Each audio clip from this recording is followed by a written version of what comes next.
चलिए इसकी रिवीजन करें। Come on come on.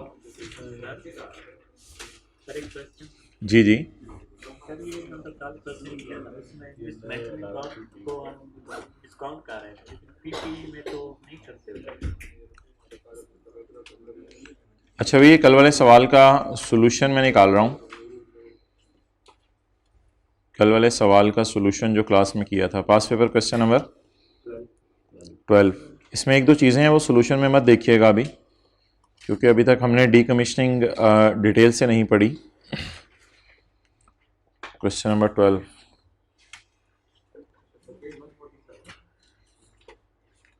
इसमें एक ये चीज़ जो मैं हाईलाइट कर रहा हूँ, इसको हाईलाइट कर लें, इसको अभी नहीं देखना।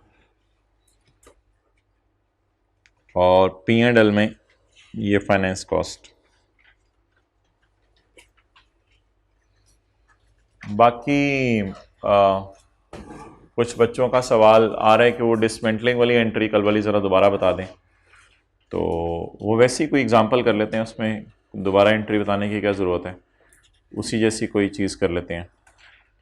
तो इंशाल्लाह डिसमेंटलिंग पे वैसे हमारी पूरी क्लास भी होनी है।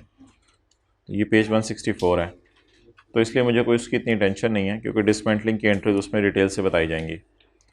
बहरहाल ये दो लाइनें हाईलाइट करनी है, मैं इधर रखती हूँ आपके सामने। बहरहाल डिसमेंटलिंग तो एक आसान सी चीज़ है। डिसमेंटलिंग का ऑपोजिट है इंस्टॉलेशन। तो आपने एसेट खरीदा 200 रुपये का, तो टीचर कहते थे एंट्री कर लें एसेट डेबिट कैश क्रेडिट। फिर आपने मजदूरों को कहा इंस्टॉल कर दो, मजदूरों ने कहा जी 20 रुपये लगेंगे इंस्टॉल करने में। आपने एंट्री कर ली asset debit cash credit install करने की।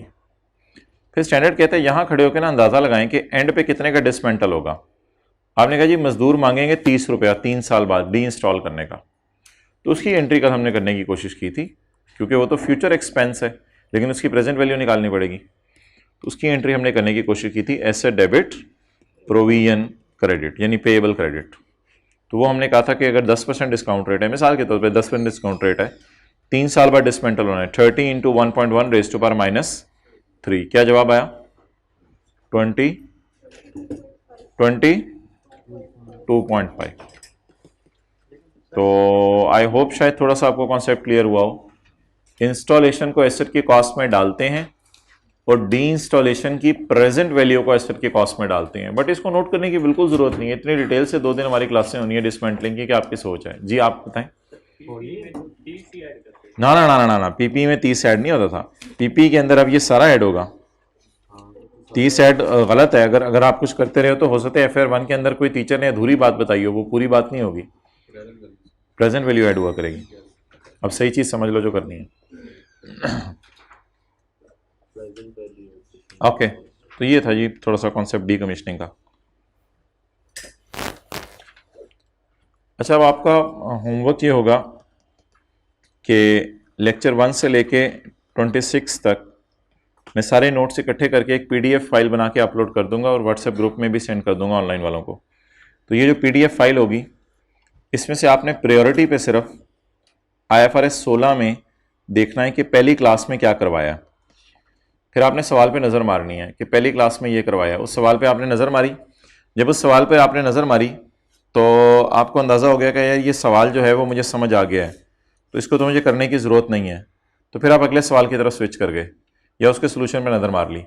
फिर जब आप जो है वो अगले सवाल की तरफ गए तो फिर आपने देखा अच्छा ये भी बेसिक सवाल था, मेरे ख्याल से अगली क्लास में हमने सेमी एनुअल का सवाल किया था, तो उसका अमोर्टाइजेशन शेड्यूल आपने बना लेना है और प्रेजेंट वैल्यू निकाल लेनी है। प्रेजेंट वैल्यू निकालने के बाद फिर आपने जो है वो P&L बैलेंस शीट ज़बानी सोच लेना है, कोई बनाने नहीं बैठ जाना।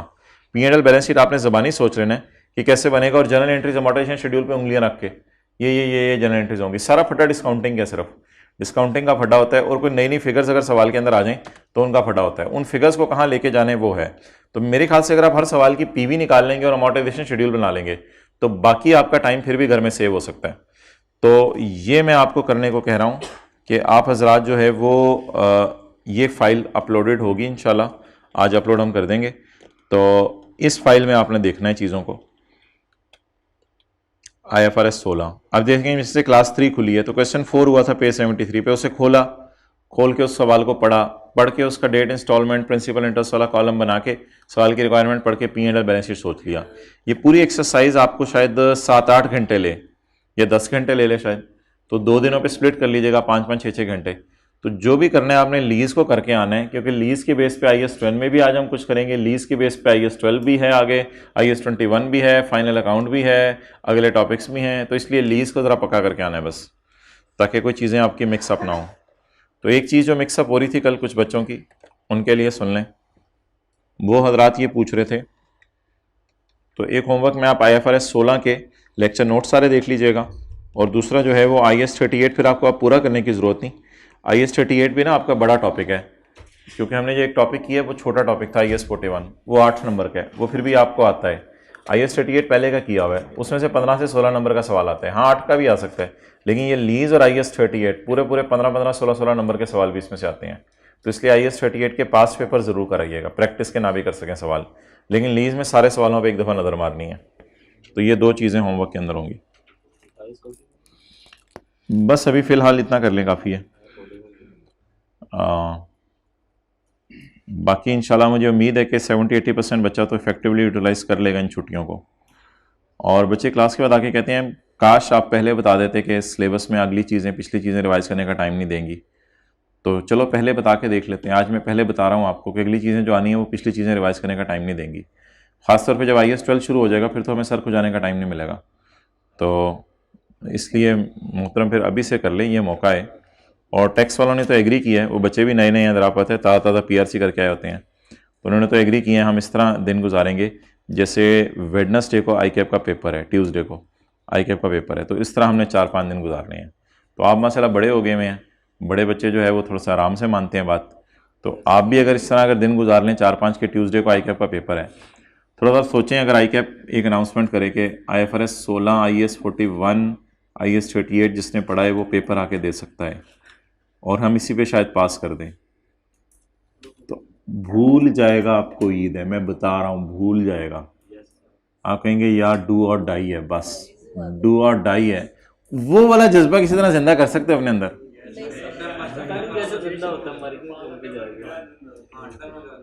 नहीं तो ज्यूम करो सर पे तलवार लटक रही है। अब देखो ना, ये बड़ी उम्र वाले बच्चों को ये नुकसान होता है। अब आप बड़े हो गए हैं तो अब ढीठ हो गए हैं, बातें असर ही नहीं कर रही, वो कह रहे ज्यूम ही नहीं हो सकता। वो ऐसे मोटिवेटेड थे और टैक्स वाले खुशी से सुन रहे थे।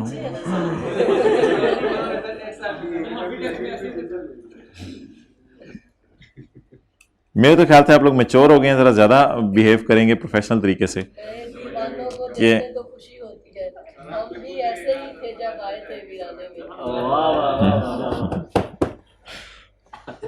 मैं जरा पेज निकाल लूं, आप दोबारा बताना।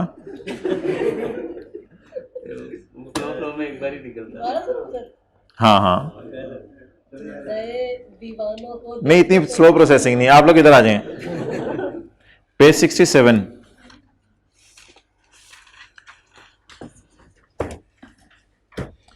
पेज 67। अच्छा, एक चीज मैं सोच रहा था कि अगर आप को समझ आए, हम एक डब्बा सा बनाते हैं, उसका मुंह खोल देते हैं,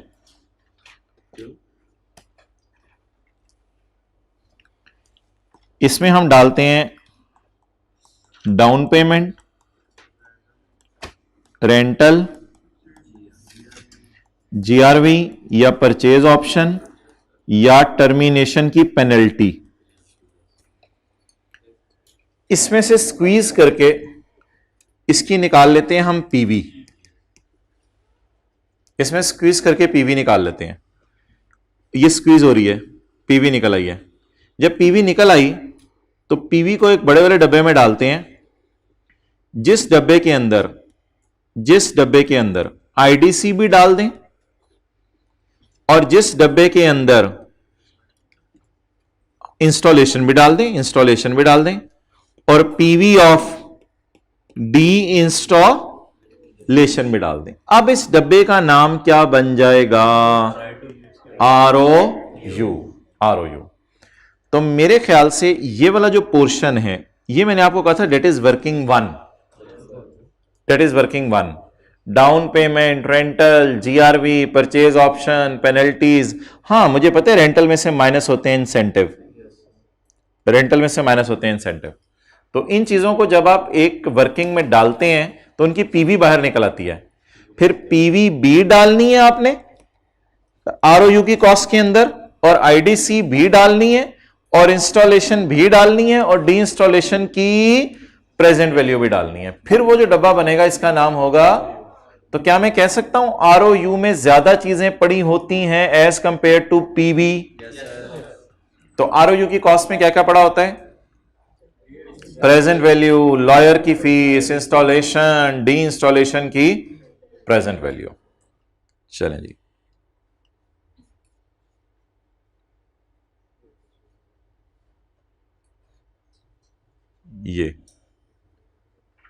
ये वाला लिक्विड भी आ गया इसमें, ये वाला लिक्विड भी आ गया, और ये वाला सॉलिड भी आ गया। अब ये सारा क्या बन गया? Right of use mixture. Chemistry की क्लास हो रही है यार, बंदे कितने लियांदे हो यार तुसी। राइट ऑफ यूज बन गया। चलें जी आगे चलें, तो ये इंशाल्लाह अटैच कर दिया जाएगा आज के नोट्स में।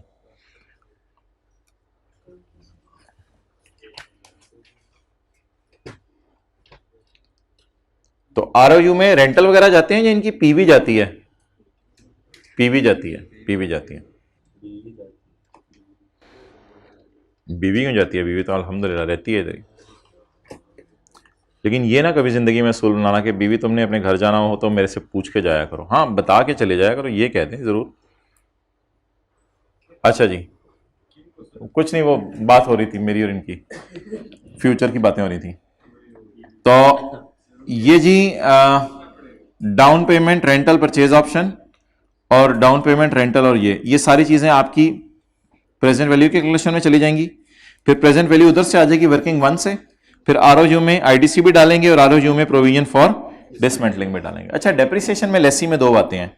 अगर ओनरशिप ट्रांसफर होनी है तो यूजफुल लाइफ पे, अगर ओनरशिप ट्रांसफर नहीं होनी। अच्छा, अब इसमें ना आईडीसी की अलग से डेप्रिसिएशन नहीं है, जो कल एक दो बच्चों ने पूछा था। आईडीसी की अलग से डेप्रिसिएशन नहीं है, बस आरओयू जमा हो गया, जैसे आरओयू को डेप्रिशिएट करना है वो वैसे ही सारा आरओयू डेप्रिशिएट होना है, इसमें अलग अलग नहीं है। और आगे कौन से लेसी हैं? दो शॉर्ट। अच्छा, इसमें डिस्काउंट पता है कौन सा यूज करना होता है? छुपा हुआ रेट, और अगर ना पता हो तो इंक्रीमेंटल बोरोइंग रेट। और इसमें रेंट एक्सपेंस आता है, और प्रीपेड रेंट और रेंट पेबल आता है, और गया और खर्च हुआ। ऐसा ही है। अब लेसर तो घिसा पिटा लेसर अब हर जगह आ जाता है। लेसर का सवाल शुरू होता है जीआई और एनआई से। तो जीआई में ये चीजें जाती हैं जो हमारी डिस्कस हो चुकी हैं ऑलरेडी सारी। और लेसर की बैलेंस शीट में क्या आता है? लीज रिसीवेबल और इंटरेस्ट इनकम। इसमें लेसर की आईडीसी रहती है, मैंने अभी नहीं करवाई भी। अच्छा, लेकिन अगर लेसर की कौन सी लीज है? Operating lease. तो पहले एसेट वो खरीदेगा, बीएमडब्ल्यू गाड़ी जहन में लाएं शादी वाली। पहले एसेट खरीदेगा, फिर लॉयर को फीस देगा, फिर आया और कमाया, फिर डेप्री। इसमें वो बात थी, वो जो आईडीसी वाली थी, कि इसमें आप एसेट को डेप्रिशिएट करेंगे यूजफुल लाइफ पे, और आईडीसी को लीज टर्म के ऊपर। और आगे नोट शोट बने हुए हैं।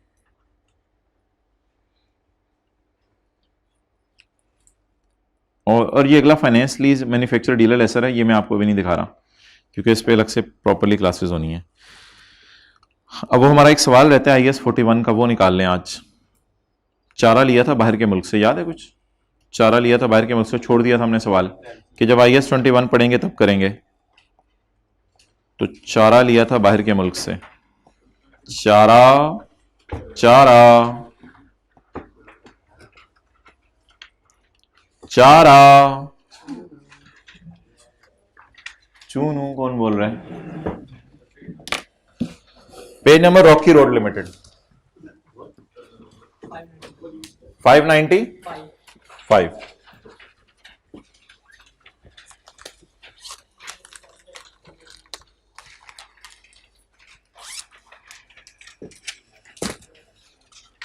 चलें जी, लेट्स स्टार्ट।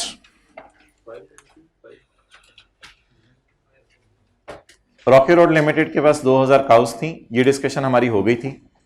यकम अगस्त 2019 को RLL imported cattle feed, RLL ने चारा इंपोर्ट किया यूएस डॉलर 1.5 लाख का। जरा लेवल चेक करें, जाहिर बात है अगर 2750 काउज हैं तो 1.5 लाख डॉलर का तो चारा खा जाएंगी। अगेंस्ट 70% पेमेंट, उसमें से कितनी परसेंट पेमेंट आपने फिलहाल कर दी? 70% पेमेंट। किस दिन कर दी? यकम अगस्त को। तो 70-30 जरा अलग अलग कर लें, वो सवाल मत ढूंढने, बस अलग से आज फ्रेश सफे में एंट्रीज करें जी। 1.5 लाख का जरा टोटे टोटे कर दें, 1.5 लाख डॉलर के 70 और 30, 70% और 30% जी। डॉलर है 1,05,000 और ये $45,000। चलें जी, 1.5 लाख में से कितने डॉलर आपने चारे के फौरन दे देने हैं?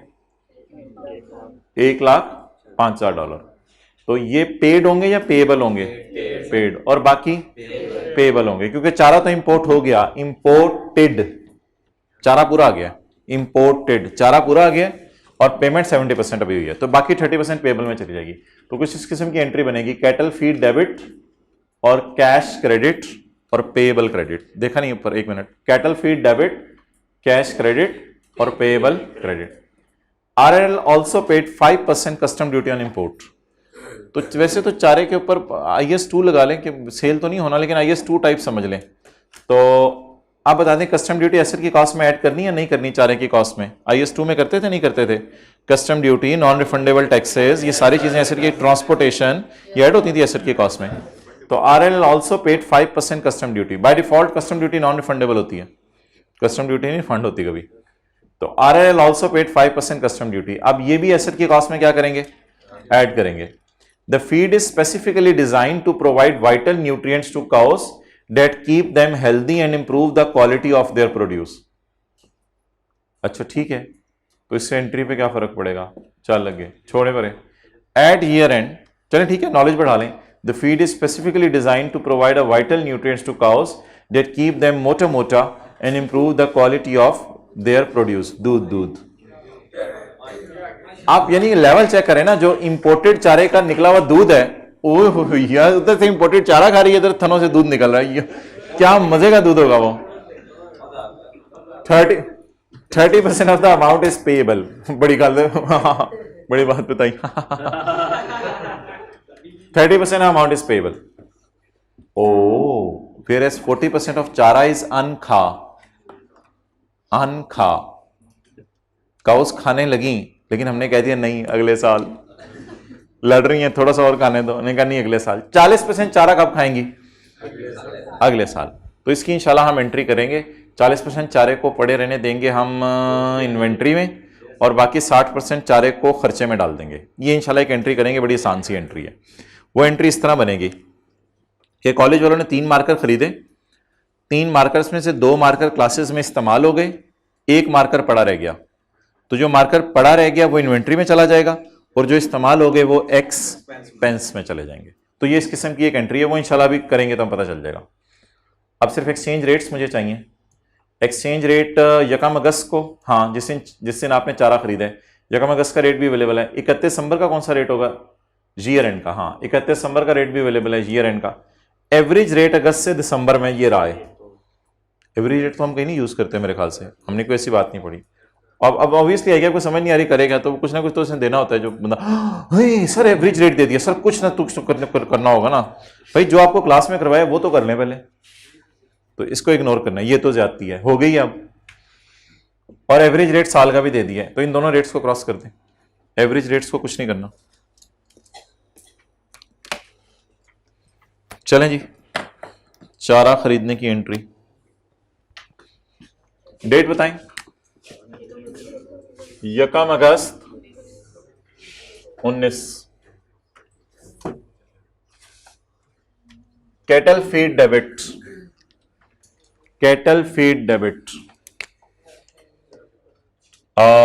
एंड कैश क्रेडिट 70% और पेएबल क्रेडिट। आप कोई सजेशन दें कि पहले डेबिट साइड पूरी कर लूं या पहले क्रेडिट? क्रेडिट कर लेते हैं तो फिर डेबिट बैलेंसिंग आ जाएगी, क्योंकि एक और चीज भी तो आपने डालनी है, कस्टम ड्यूटी इसमें ऐड करनी है। या अगर कस्टम ड्यूटी आपने ऐड ना करनी है तो फिर उसकी अलग एंट्री करवा दीजिएगा, एक अगली एंट्री हो जाएगी। फिर कस्टम ड्यूटी की एंट्री होगी cattle feed debit cash credit. लेकिन अगर आप चाहते हैं कि मैं कस्टम ड्यूटी की भी इधर ही एंट्री कर दूं तो फिर मैं 3 दफा ये लिख देता हूं। ये कैश वो होगा जो बाहर के बंदे को दिया 70%,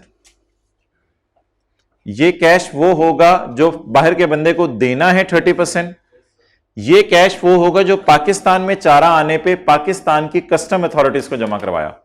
इन तीनों को एसेट की कॉस्ट में कैपी, इसलिए मैं थोड़ा वेट कर रहा हूं। कैटल फीड को मैं क्या निकाल लूंगा? बैलेंसिंग निकाल लेते हैं। बाकी डेटा सवाल में अवेलेबल है। हाँ जी, कस्टम ड्यूटी की अलग एंट्री हो सकती है, फिर cattle feed debit cash credit वो भी हो सकती है। चलें जी, कितने डॉलर पे कर दिए?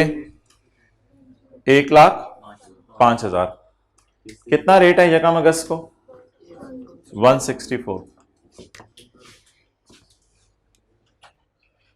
1,05,000 डॉलर जरा 160। मुझे शायद याद पड़ा ये सवाल हमने रुपीज इन थाउजेंड में किया था जब क्लास में किया था। रुपीज इन थाउजेंड में कर लें तो बहुत बड़ा रेटा हो जाएगा। 17222000। ये मैं क्रेडिट साइड पोस्ट कर रहा हूं, डेबिट क्रेडिट। आगे जी, पेएबल में कितना डालें? 105,000। पेएबल को आज बुक करेंगे इसी रेट पे, यकम अगस्त पे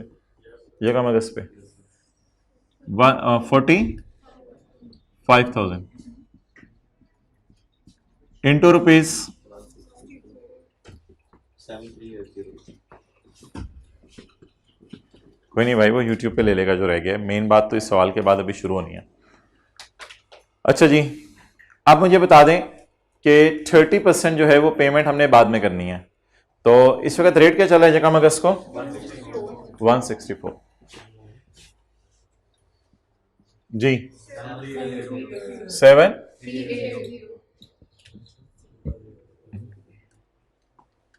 हिम्मत करें जरा, इंपोर्ट ड्यूटी निकालें। निकलती है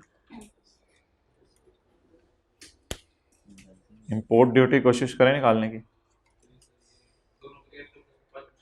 एक्सेलेंट, दोनों को ऐड करके उस पर 5% लगा देंगे, क्योंकि कस्टम ड्यूटी तो फुल पे करनी है ना आपने।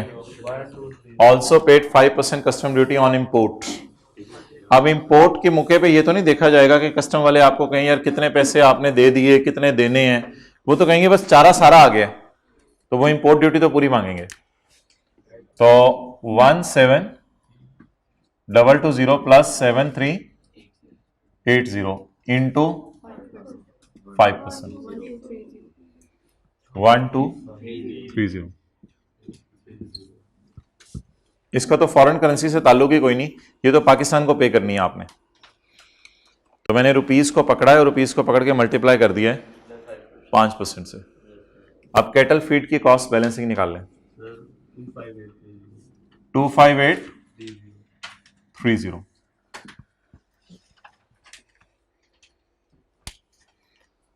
आज 150 से 220-25 तक कर लेते हैं एमसीक्यूज, तकरीबन 26 है एमसीक्यूज, उसमें से 10-12 आज कर लेते हैं, और फिर 2:25 से लेके 2:40 तक टेस्ट की डिस्कशन कर लेंगे। फिर उसके बाद 2-4 मिनट गपशप मारेंगे, ईद कैसे गुजारनी है। फिर उसके बाद और गपशप मार लेंगे 5 मिनट, फिर घरोघरी, फिर घरोघरी। हाँ जी, वो मैं फिर अपलोड कर दूंगा। 2:20 तक मैं कोशिश करूंगा मेन एमसीक्यूज करवा दूं। अच्छा जी, आगे डेट बताएं जी।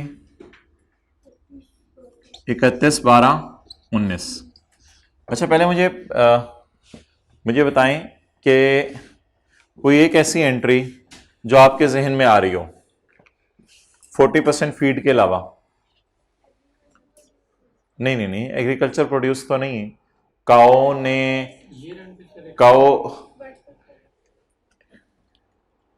एग्रीकल्चरल प्रोड्यूस तो वो होगी जो काऊ से निकलती। ये काऊ ही हमारी गायब हो गई है। एग्रीकल्चर प्रोड्यूस का लफ्ज तो ना बोले ना, ये काऊ के मुंह अंदर जा रहा है या बाहर आ रहा है?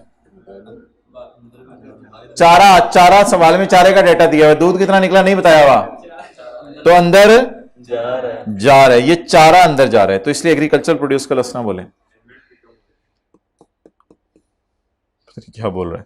अच्छा वो ठीक है भाईजान, मैं आपसे एक एंट्री पूछना चाह रहा हूं, सादा सी, जल्दी से बता दें। वो एक्सेलेंट, वर्सेस वाली कौन बोला, हाथ खड़ा करें। वर्सेस वाली एंट्री तो पेबल, अगर तो पे हो जाए, बोले बोले बोले, अगर पे, आपको याद है ना, क्रेडिटर, डेटर, लोन, पेबल्स, ये सारे पेबल्स क्या $164 पे ही पे होनी है, या अभी भी मुझे डर है कि $45,000 मैंने पे करने हैं? क्या जब मैं 31 दिसंबर की रात को सो रहा हूंगा, मैं सोच रहा हूंगा कि मैंने $31,000 पे करने हैं, $45,000 पे करने हैं, तो वो पे करने किन डॉलरों का डर होता है? जो पे कर दिए हों या जो पे करने हैं? जो पे करने हैं। तो अब मैं ये पूछ रहा हूं कि बता दें मुझे कि 30% अमाउंट कब पेएबल है? वो बोल रहे हैं नहीं बताया, तो फिर पेड है या अगले साल पेएबल होगी? अगले साल। तो पेएबल को वर्सेस वाली कैलकुलेशन से गुजारें, ये मैं कह रहा था। 152 ये एंट्री आपसे पूछ रहा था, बतानी चाहिए थी आपको। इधर कर लेते हैं खुली खुली करके कैलकुलेशन, बताएं कितने डॉलर? $45,000। नया रेट इज इक्वल टू 6840। ये आ गई नई लाइबिलिटी, पुरानी 780। अगर मुझे 7,000 की जगह कितने देने पड़ जाएं? 6,000, तो ये दुनिया में जन्नत के मुद्दे। 7,000 की बजाय 6,000 देने पड़ गए। आप बताएं लाइबिलिटी क्या करूं? कम करूं। Payable debit, exchange gain credit, good.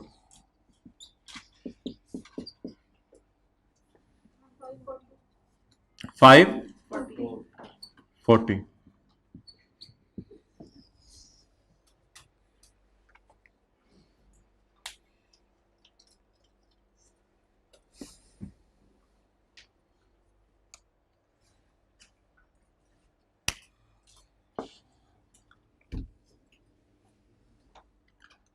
अच्छा, कैटल फीड की तरफ आप मूव करते हैं। कैटल फीड के साथ मैं लफ्ज ऐड कर रहा हूं एसेट का। इन्वेंट्री का लफ्ज मैं खुद ही ऐड नहीं करा, तो जिससे मार्कर हैं कॉलेज वाले के लिए एसेट हैं, लेकिन करंट एसेट होते हैं, तो इन्वेंट्री नहीं होते, बेचने के लिए नहीं होते, तो इसलिए मैं कैटल फीड के साथ लफ्ज यूज कर रहा हूं एसेट का। अब आप मुझे बता दें अगली एंट्री, वो जो सवाल के अंदर है, ये एसेट एसेट बना रहने दूं या इसको खर्चे में डाल दूं? मुझे बताएं,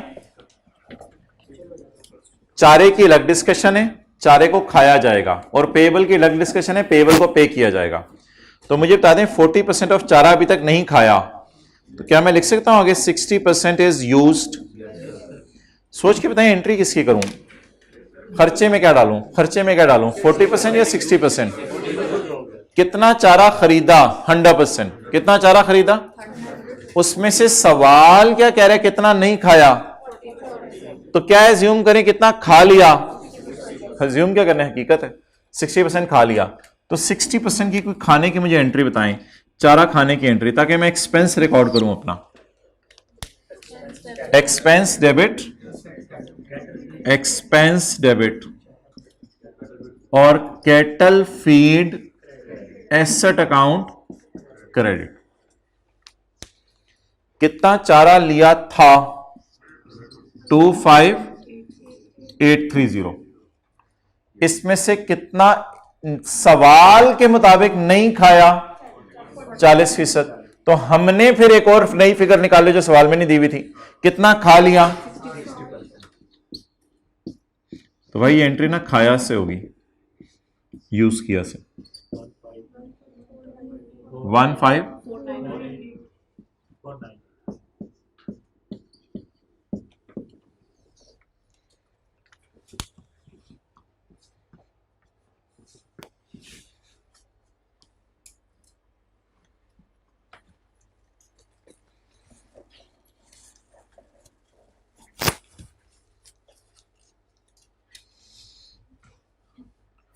एथिक्स के चैप्टर के अगर 2-3 सफ़े दूं, एथिक्स के चैप्टर के, तो खुद पढ़ के याद क्यों सर, क्या मतलब?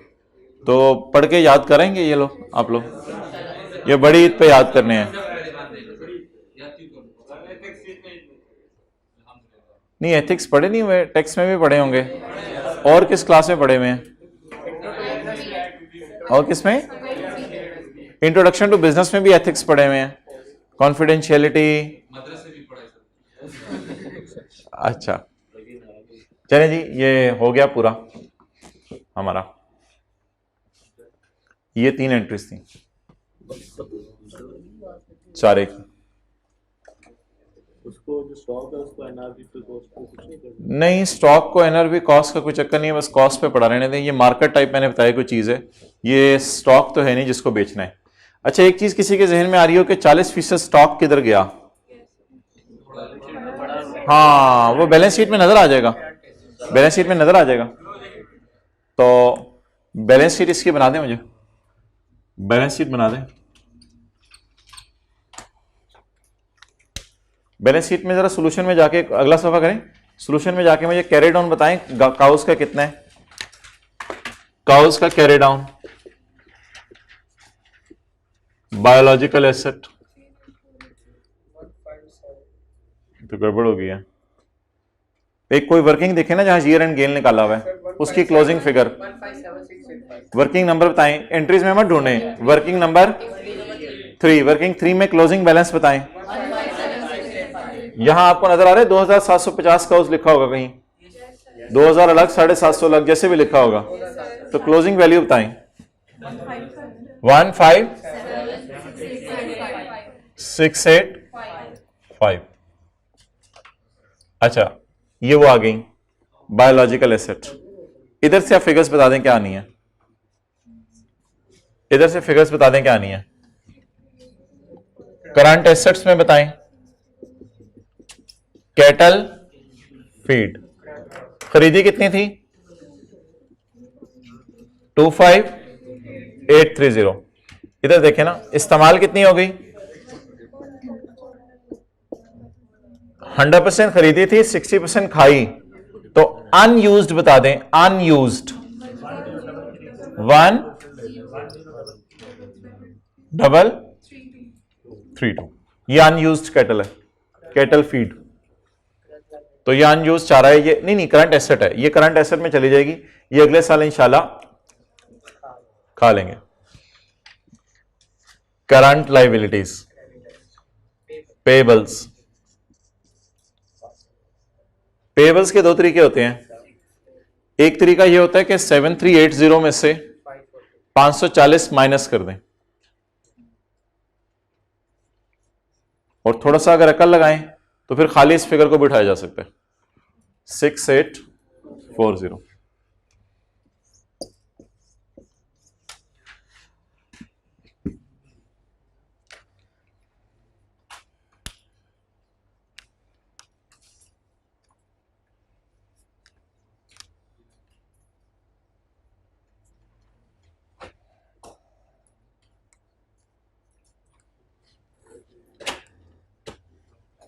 ओके, जाए गाय।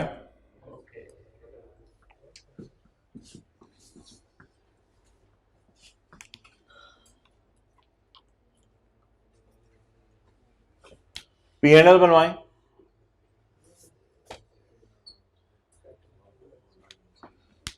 P&L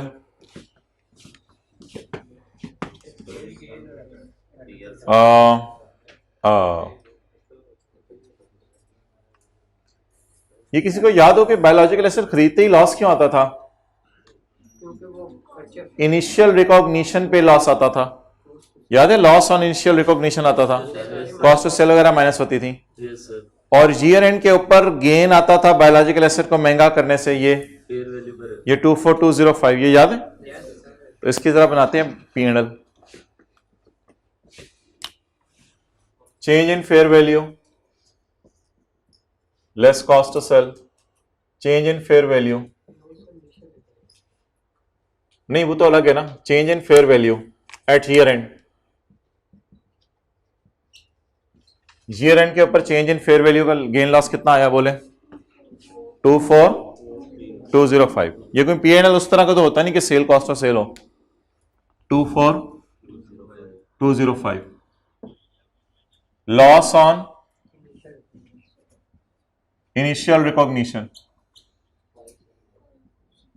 जी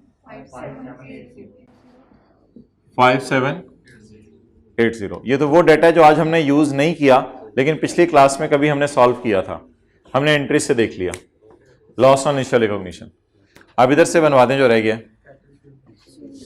कैटल फीड एक्सपेंस, बिल्कुल कैटल फीड एक्सपेंस एक ये हो गया, और एक्सचेंज गेन हो गया।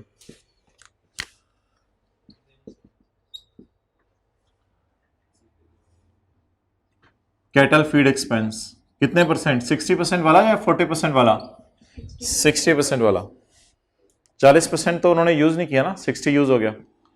15 पॉजिटिव नेगेटिव नेगेटिव, और exchange gain on currency fluctuation 5 foot, but total करने की जरूरत नहीं।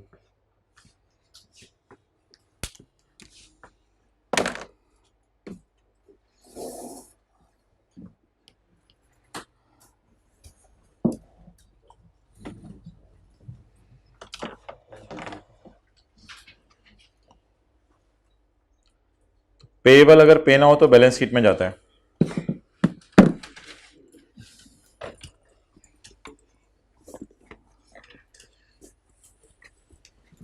आज देखें बैग में क्या है, वेले बैठे हैं, कैश करते रहो। 1 2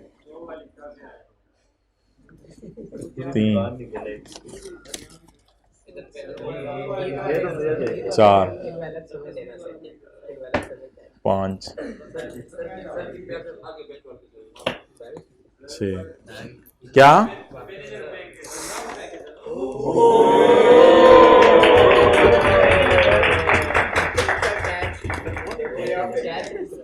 क्या चीज?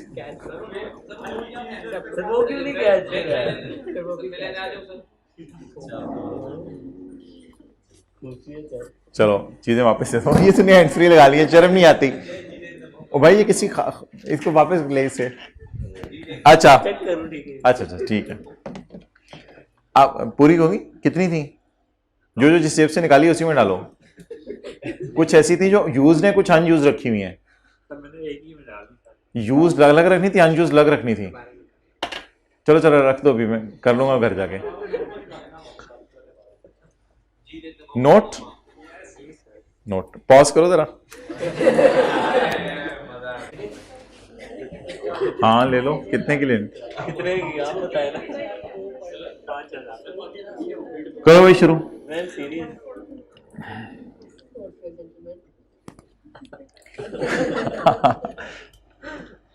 अच्छा जी, आज बड़ी इंपॉर्टेंट डिस्कशन होनी है। फॉरेन करेंसी के अंदर लोन लिया जाएगा, फॉरेन करेंसी में लोन लिया जाएगा।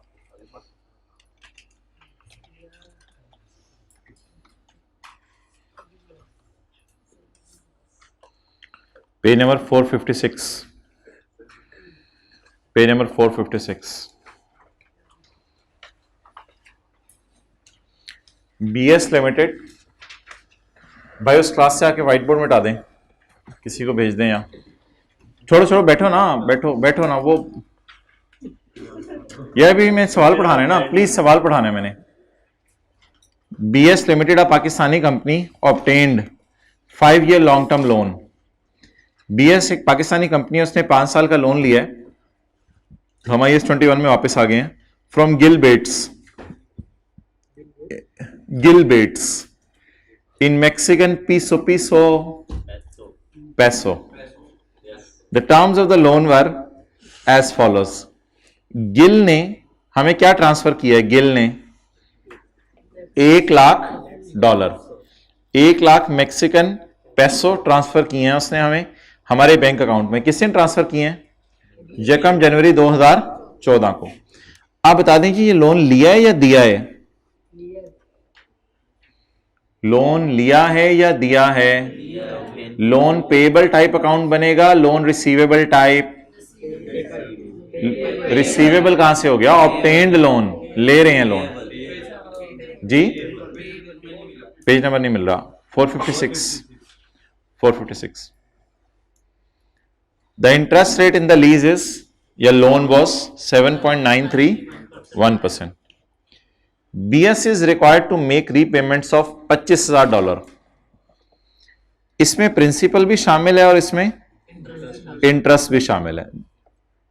With the first payment falling due on 31 दिसंबर, और पहली पेमेंट 31 दिसंबर को है।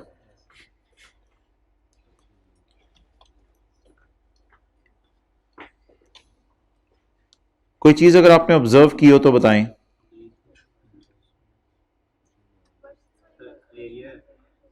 नहीं, कोई और चीज? नहीं नहीं नहीं, और कोई चीज? मैं बस पूछना चाह रहा था कि किस्तें कितनी वापस करनी है। किस्तें 5 वापस करनी है। किस्तें कितनी वापस करनी है? 5। Obtained a 5-year loan. BL is required to make a repayment of 25,000 with first payment falling due on 31 दिसंबर। तो next payment will fall due on 31 दिसंबर 15, उससे अगली 31, 12, 16, लीज की तरह बिल्कुल। तो आप बता दें लोन लिया कितना? 1 लाख।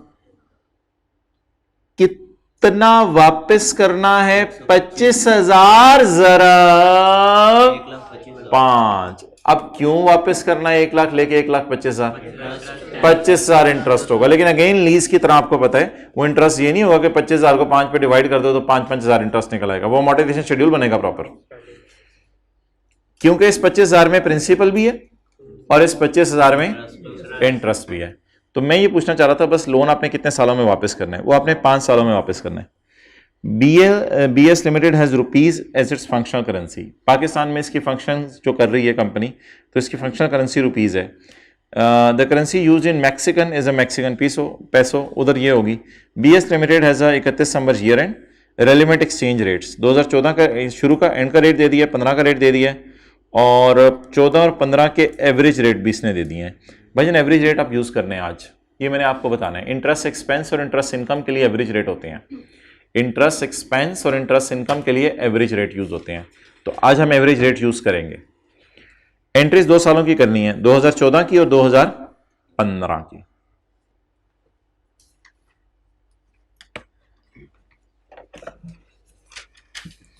चलें जी, मुझे अमोर्टाइजेशन शेड्यूल बनवा दें। इसमें ना पीवीसीवी निकालने की जरूरत नहीं पड़ा करेगी, क्योंकि जो लोन लिया है वो उसने आपको दे दिया होगा। इसी लोन लेने को हम कहेंगे प्रिंसिपल। इस लोन लेने वाली अमाउंट को क्या कहेंगे? प्रिंसिपल या पीवी टाइप चीज, और इनको कहेंगे इंस्टॉलमेंट्स। क्या कहेंगे? इंस्टॉलमेंट्स। तो ₹1,00,000 का लोन लिया है और इंस्टॉलमेंट्स 25,000 की 5-5 पे करनी है। तो 1-2 मिनट लगा के अमोर्टाइजेशन शेड्यूल बना लें।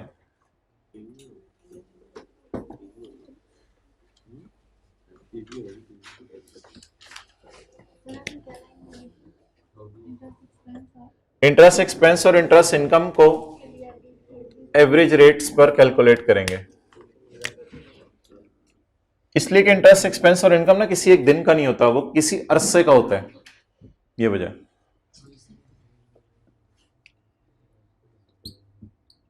आप ना डायरेक्ट डेट इंस्टॉलमेंट से शुरू किया करेंगे। अब आप वो काम नहीं करेंगे, क्या कहते हैं, LP PV of LP, but direct debt installment से शुरू करेंगे, क्योंकि पीवी टाइप चीज हमेशा दी होगी। लोन कितना दिया है, लिया है कितना, ये तो हमेशा बताएगा सवाल में।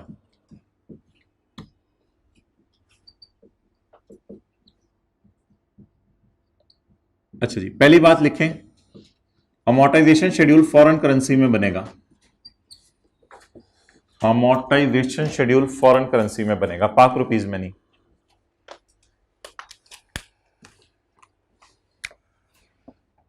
मैक्सिकन पैसो है, लेकिन उसने साइन डॉलर का ही रखा है, तो मैं डॉलर का साइन ही रख रहा हूं।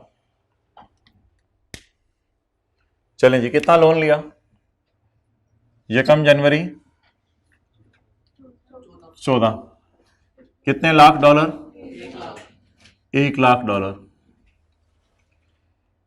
फिर 31 12 14, 31 12 15, 31 12 16, 31 12 17, 31 12 18।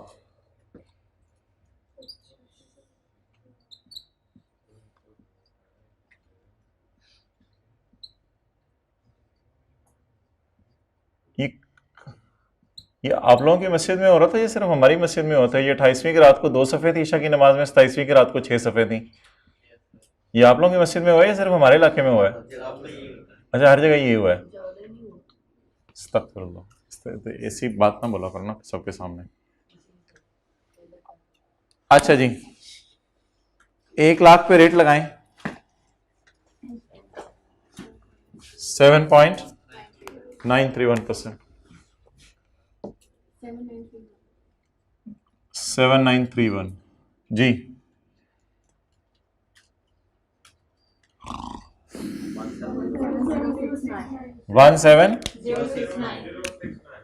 17069।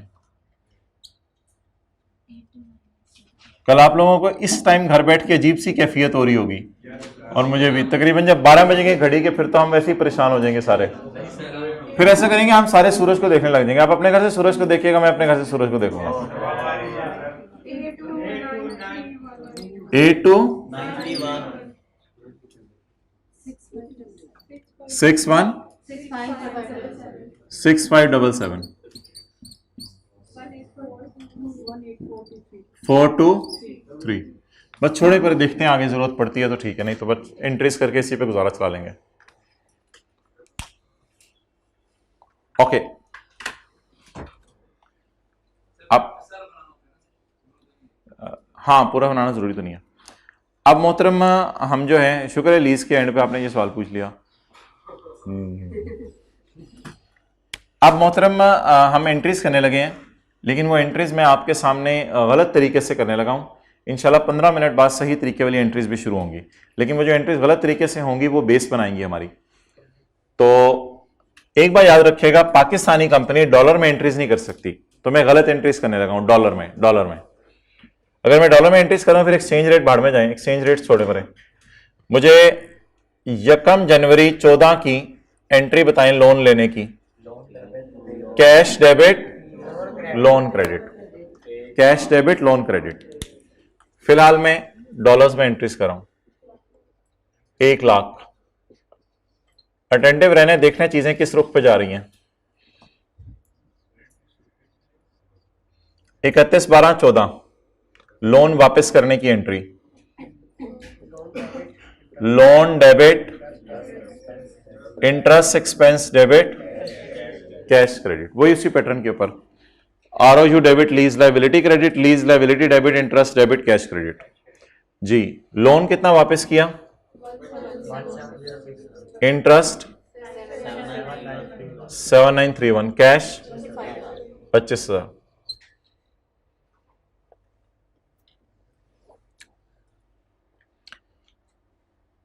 इस एंट्री को करने का एक और तरीका भी है।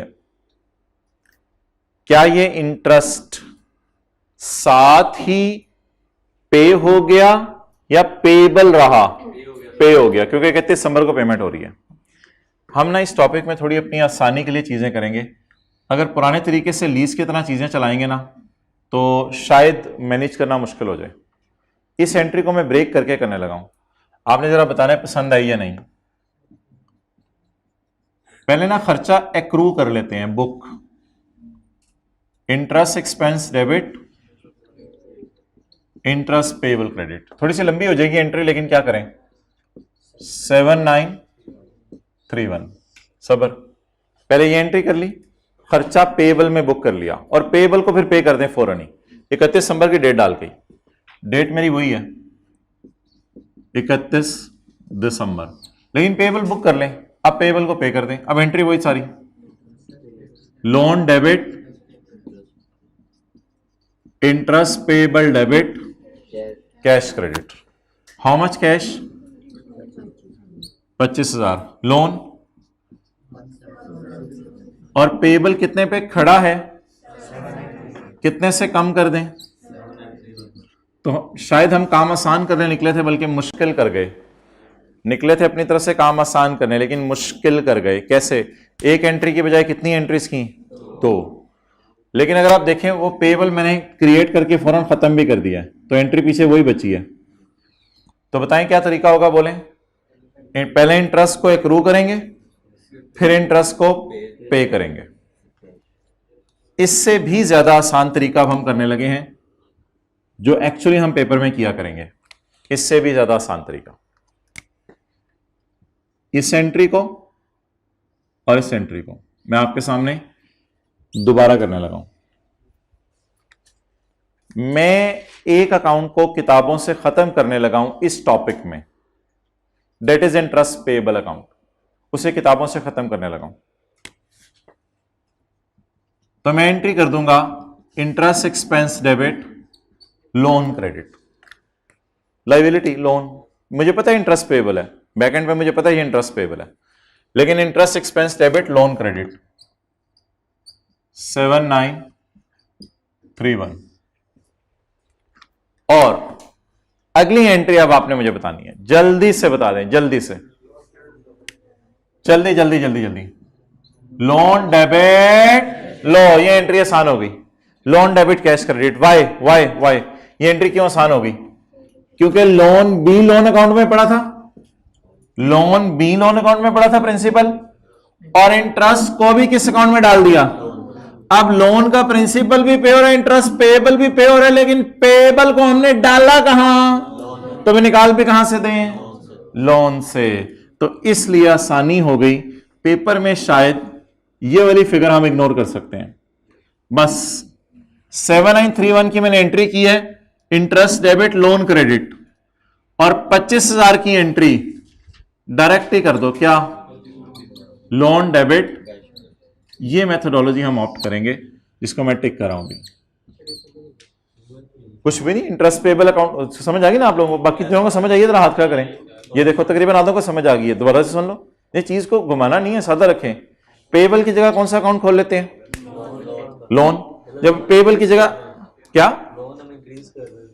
हाँ हाँ हाँ हाँ, मैंने कितना लोन लिया? 1 लाख रुपए का। उसके बाद मैंने अपनी एंट्रीज करने के लिए सिर्फ कहा कि मैंने 7931 और पे करना है, यानी लोन भी पे करना है और इंटरेस्ट भी पे करना है। अब टोटल जो लायबिलिटी है वो लोन अकाउंट में पड़ी हुई है। अब जब पेमेंट की बारी आएगी तो instead of using payable now, मैंने जो अकाउंट खोला है उसी को खत्म कर दूं, that is loan debit cash credit. जी पूछें। हाँ बिल्कुल, ये जो 25,000 में इसमें प्रिंसिपल भी पड़ा हुआ है और इसमें इंटरेस्ट भी पड़ा हुआ है, ये बात हम तस्लीम कर रहे हैं। और इंशाल्लाह बैलेंस शीट बनाते हुए हम चीजों को अलग अलग ही शो करेंगे, लेकिन जनरल एंट्रीज करते हुए मैं इसको लोन में डाल रहा हूं।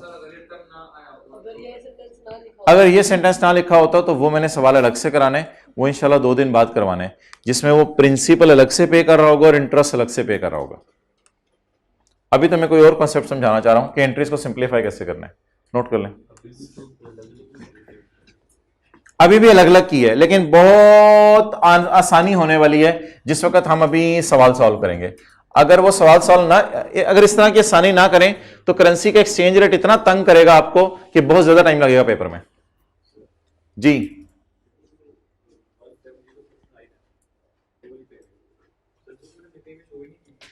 वो बिल्कुल, मैंने यही कहा था ना। अब होगा क्या, पेपर में ये वाली चीज गायब हो जाएगी, ये वाली चीज गायब हो जाएगी, और ये वाली चीज गायब हो गई, क्या होगा? अब सारे जरा देखें। मैंने शेड्यूल अलग कर इधर बनाया हो, नहीं बनाया हुआ, शेड्यूल नहीं बनाया हुआ। अच्छा, अब सारे जरा इधर देखें, होगा क्या? पेपर में बड़ा आसान सा काम हो जाएगा। हम सोचेंगे हमने उधार लिया 1 लाख का, cash debit loan credit. 1 minute इधर देख लें, फिर मैं नोट करने दूंगा। पेपर में बड़ा आसान काम हो जाएगा। हम सोचा करेंगे उधार लिया, cash debit interest debit loan credit, loan debit, बस आसान सी एंट्री। जल्दी जल्दी बोले। कैश डेबिट, प्रिंसिपल भी लोन में डाल दिया, डालते ही लोन में। इंटरेस्ट डेबिट, इंटरेस्ट भी लोन में डाल दिया। अब जब पेमेंट हो रही है तो मानना कि इसमें प्रिंसिपल इंटरेस्ट पड़ा है, बट अकाउंट कौन सा खोल चुके हैं? लोन डेबिट कैश क्रेडिट, सारे लोन में। मुझे पता है उसमें इंटरेस्ट और वो भी है, लेकिन आसानी के लिए उससे लोन नाम रख दिया। जल्दी नोट।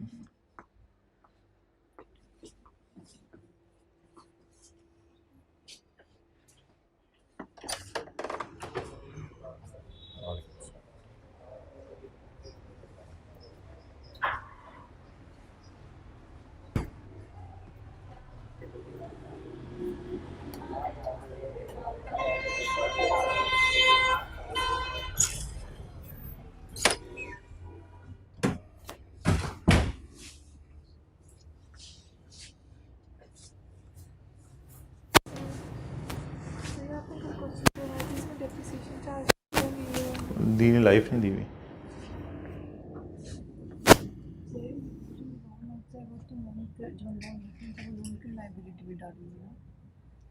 हाँ, बैलेंस शीट बनाते हुए हम सारी चीज़ों को अलग अलग देखेंगे, लेकिन इंटरेस्ट करते हुए इसको इग्नोर करते हैं फैक्ट। सर इंटरेस्ट तो फिर करंट लायबिलिटी होती है ना, तो फिर उसको नहीं नहीं नहीं नहीं नहीं, वो तो करंट नॉन करंट की डिस्कशन एंट्रीज के लिए होती है, जो करंट नॉन करंट की डिस्कशन बैलेंस शीट के लिए होती है।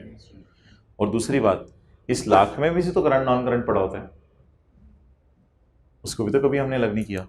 तो इंटरेस्ट करते हुए करंट नॉन करंट को अलग अलग नहीं देखा जाता। हाँ जी, टेस्ट 2 का जो हैरत की बात है, तो उससे चेक होके आई नहीं। वो अब्दुल्ला को बुलाओ, पेपर जिन्होंने चेक किया उन्होंने क्या मैंने भेज दिए, इधर वाले कह रहे हैं मैं मिले नहीं। आप लोगों ने कैम स्कैन कॉपी कितने लोगों ने ली हुई थी उसकी? हाथ का कर। अभी फिर कैम स्कैन कॉपी उनको दे के जाइएगा टीए को। लेकिन जी जी अच्छा ठीक है, आप आ जाइएगा क्लास के बाद, MCQ वाली क्लास के बाद।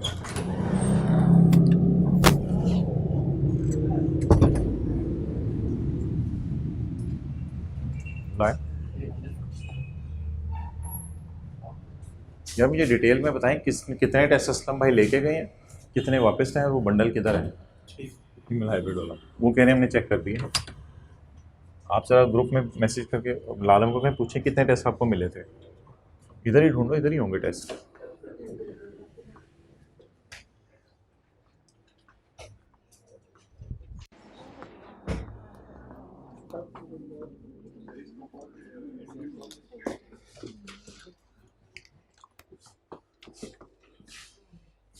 इस एंट्री को हमने ब्रेक कर दिया, इनकी जगह 2 एंट्रीज कर दी हैं,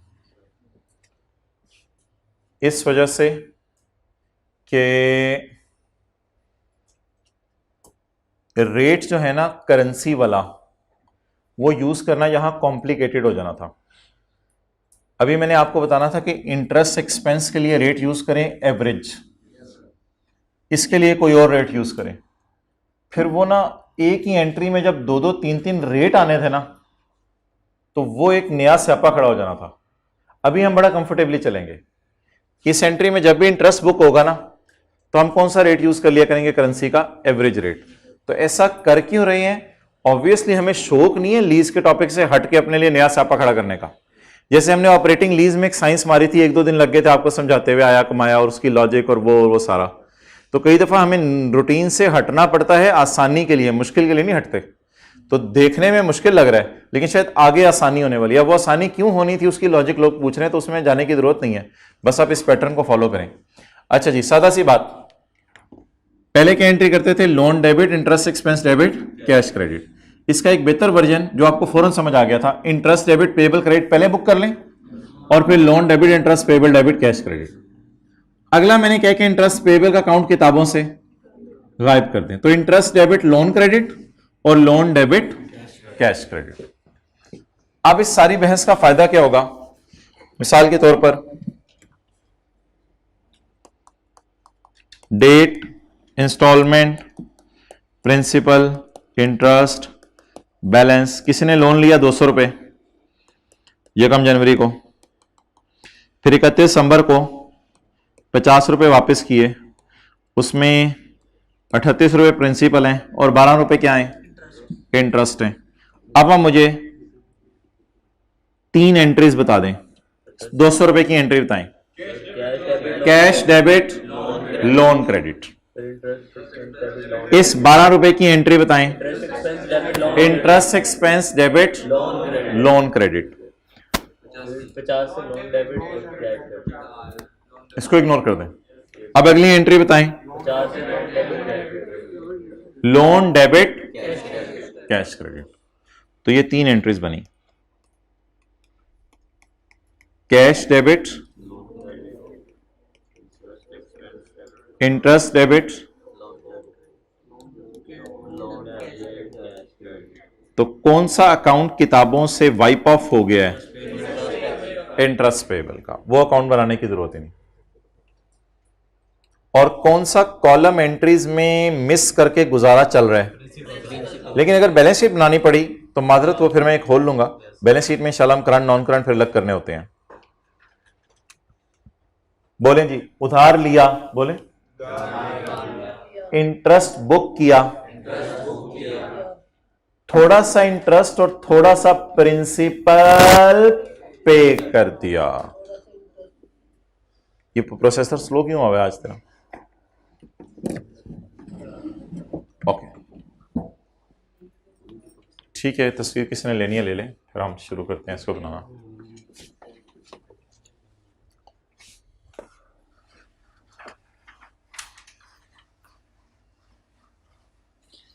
कैमरा उधर ही रखो, इन एंट्रीज को ज़बानी याद करने दो जरा। Cash debit loan credit, interest debit loan credit, loan debit cash credit.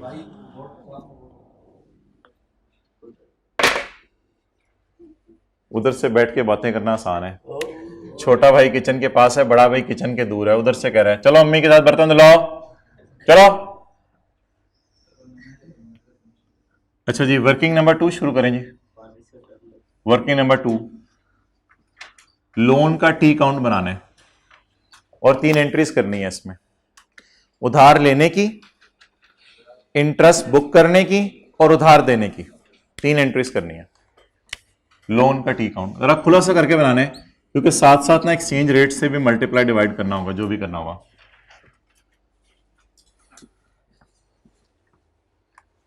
अभी तकरीबन 1 मिनट तक हम फॉरेन करेंसी के से ही खेलेंगे। यकम उन एंट्रीज को काट दें, वो एंट्रीज गलत थी क्योंकि फॉरेन करेंसी में एंट्रीज नहीं करनी, हमने पाक रुपीज में करनी है। मुझे लोन बताएं कितना लिया? $1,00,000। इसकी जनरल एंट्री जरा सोचें जबानी। Cash debit loan credit. 1 minute पहले मुझे पोस्ट कर लेने दें, फिर देखिएगा। 7931 की एंट्री बताएं। Interest expense debit loan credit. Side सोच लें, इधर ही 31/12/14। Interest expense debit loan credit कितने से? 7931। किस एक्सचेंज रेट से मल्टीप्लाई करना है वो अगला चैलेंज है, अभी ना करें। आउटर कॉलम में पाक रुपीज जाएंगे। अब ऐसा करें, 1,00,000 और 7931 ये टोटल आपकी लाइबिलिटी है। इसमें से फिलहाल कितनी पे करा दें? 25,000 पे करा दें। 31/12/14 लोन डेबिट कितनी? $25,000। कैरी डाउन को हम बैलेंसिंग निकाला करेंगे। कैरी डाउन को इस अकाउंट में बैलेंसिंग निकाला करेंगे। 31/12/14 कैरी डाउन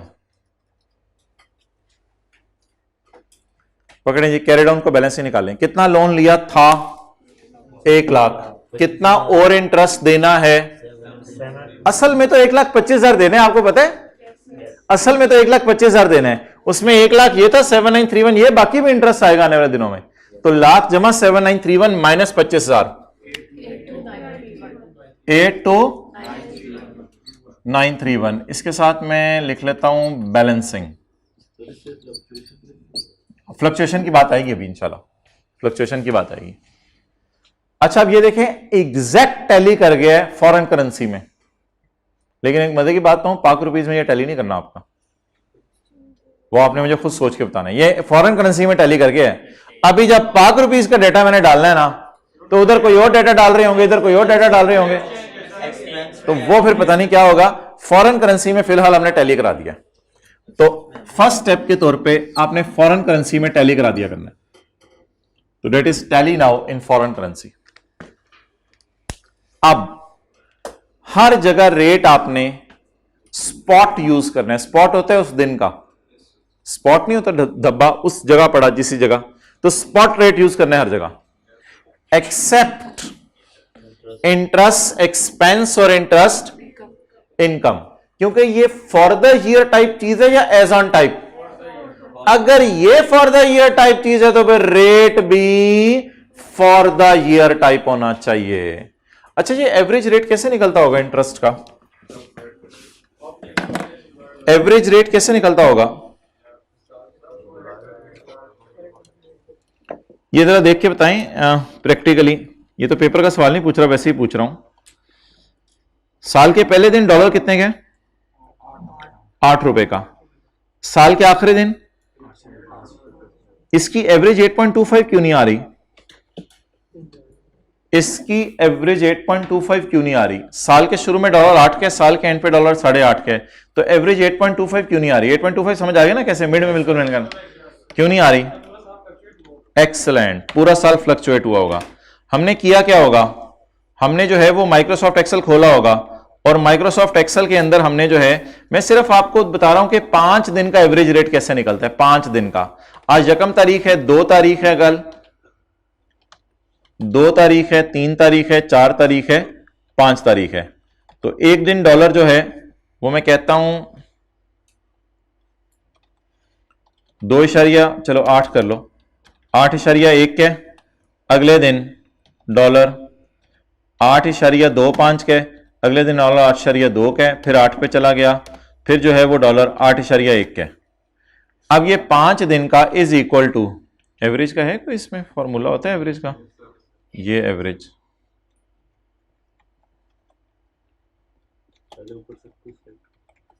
वो तो कर ही लेते हैं। चलो भाई हम छोड़ो परे, हम एवरेज के चक्रों में पड़े। ब्रैकेट लगाओ, इसको पकड़ो, डिवाइडेड बाय 5 कर दो।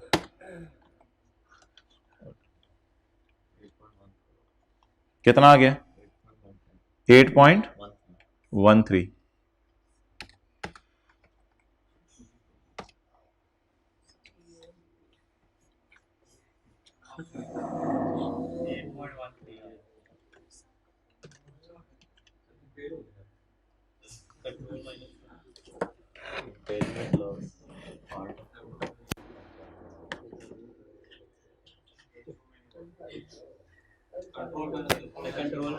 कंट्रोल माइनस नहीं चला, पैसे वापस। क्या खुला हुआ है? हाँ वो मैग्नीफायर बंद कहाँ से होना है? नहीं, ऑल्ट F4 से तो मैग्नीफायर बंद नहीं हो रहा, वो तो मैंने करके देख लिया, इतना तो पता ही है।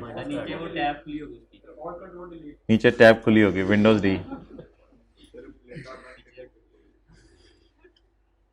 ये ले,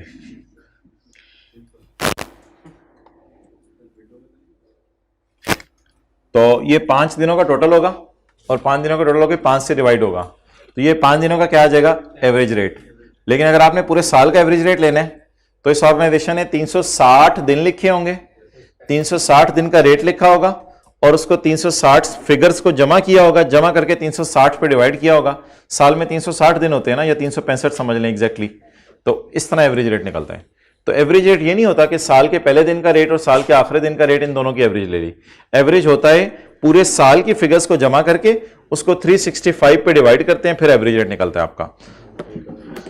ओके, अब आप हजरात सवाल खोल लें और सवाल में मुझे बताएं कि यकम जनवरी का स्पॉट रेट क्या है? यकम जनवरी 14 का, जिसे हमने लोन लिया है 8, अभी हम देख के आए हैं 8 रुपए रेट है। कितना? 8 लाख। अब ये डेटा किसमें कन्वर्ट हो रहा है? पाक रुपीस में। अच्छा 7931, यहां पे कौन सा रेट यूज करना है? एवरेज रेट, एवरेज रेट बताएं। 8.20, 65034।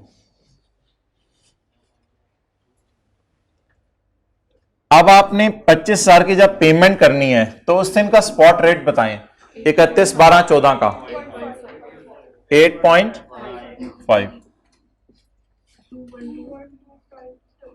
212500,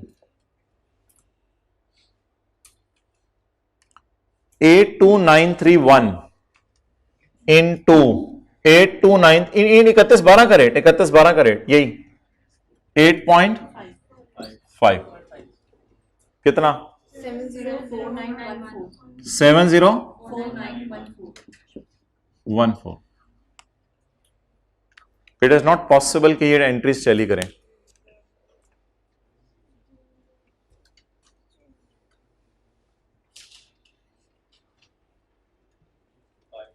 हाँ कर दो दूसरा पार्ट।